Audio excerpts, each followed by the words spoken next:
1971 সালে বাংলাদেশ স্বাধীন হওয়ার পর অর্থনৈতিকভাবে আমাদের যে উন্নতির শিখরে থাকার কথা ছিল, বিশ্বের কাছে মাথা উঁচু করে দাঁড়াবার কথা ছিল, সেই উচ্চতায় আমরা পৌঁছতে পারিনি।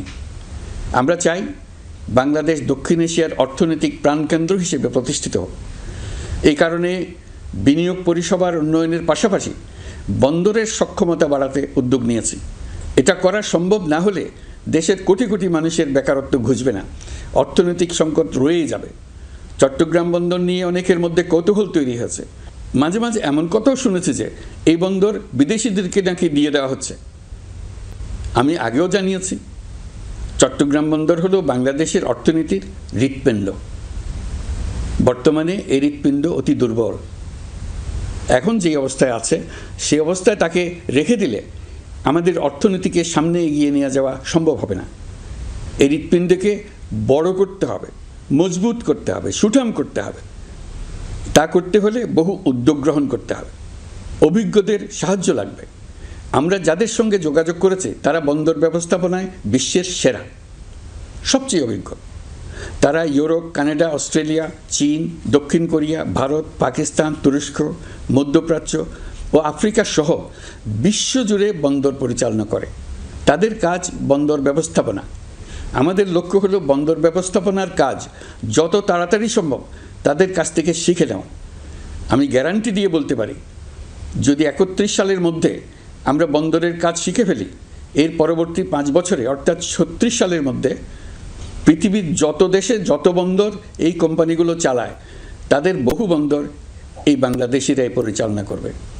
আপনারা যে বন্দরেই পা দেবেন দেখবেন সেখানে বাংলাদেশিরা আছেন। বহু লোকের কর্মসংস্থান হবে, বহু লোকের উপরে ওঠার সুযোগ হবে। তাদের নিজেদের প্রয়োজনেই তারা আমাদের চাকরি দেবে। আগে যে কোনো জাহাজে চড়লে দেখতাম জাহাজের নাবিক চট্টগ্রামের কিংবা সিলেটের। বন্দরের কাজ একবার শিখে নিতে পারলে ভবিষ্যতে আমরা যে বন্দরে যাব না কেন দেখব সেখানে চট্টগ্রাম, নোয়াখালী, সিলেট আর বরিশালের লোক, বাংলাদেশের লোক।